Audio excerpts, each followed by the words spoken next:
Good morning, committee members. Good morning, Madam Chairman. Um, Thank you for the opportunity here today to speak before you about a very important social concern and social issue here in America. My name is Nikki Gladney, and I am a graduate student from the University of Houston in Texas, School of Social Work. I'm here today to speak on behalf of the more than 10 million individuals who experience intimate partner violence here every year in America. Um, but for the purposes of this meeting, we're going to specifically speak about intimate partner violence against women here in America. So let's go ahead and start by defining what that really is. Intimate partner violence against women is any type of physical violence, it could be sexual violence, also stalking, and any type of psychological harm that's committed by a current or previous spouse or partner. So, to give you a little bit of understanding, in the United States, women are victims of intimate partner violence at a much higher disproportionate rate than anyone else. So, to give you a little bit of perspective of what that means in terms of numbers, so women account for about 83% of non fatal intimate partner violence and 94% of the murder suicide cases that happen here in America each year. So let's discuss what the impact of intimate partner violence really means here in America. So, as I stated before, women are impacted at a much higher disproportionate rate. So, that means 1 in 3 women will experience intimate partner violence against them in their lifetime. So, to give you a little bit of perspective of what that means, all of us have a mom, right? Some of us have, so I'll take myself. I have a mom and 2 sisters.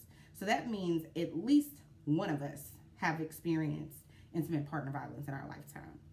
And to give you perspective on sexual assault, more than 232,000 women reported sexual assault or rape last year. And those are just the ones that reported it. Another impact of intimate partner violence against women is the economic cost. It's about 5.8 billion with the B, dollars each year to that's the economic cost, and that's about $7,200 per victim each year that we're spending. Another impact is the criminal justice action that is really lacking. So, to give you a little bit of perspective, perpetrators who commit violence against women typically only receive a misdemeanor. So, that's the equivalent of if I get pulled over by the police and I have a little over 2 ounces of marijuana, the the the punishment that I would receive would be the equivalent of someone who committed a violent act against a woman here in America. So that's very important. So let's talk a little bit about what the policy problem is. So I will start with the first policy problem is although the Violence Against Women Act was enacted in 1994, it has not been reauthorized since 2018. So that means it's almost 2021. So it's been sitting around for like 3 years, not touched. Another part of the problem is whenever we enacted VAWA or Violence Against Women Act, we saw a 53% decline in violence against women here in America. So we know that policies and this landmark piece of legislation was effective. So we need to reenact it or reauthorize it. Another policy problem would be the lack of mandated criminal justice response to violence against women here in America.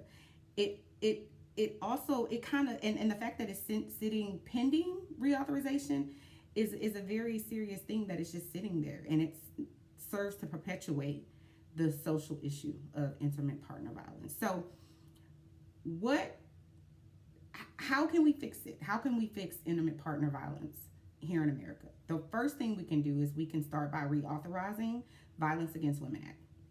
And we can do that with the following amendments. We can make or implement a public registry and a public notification system.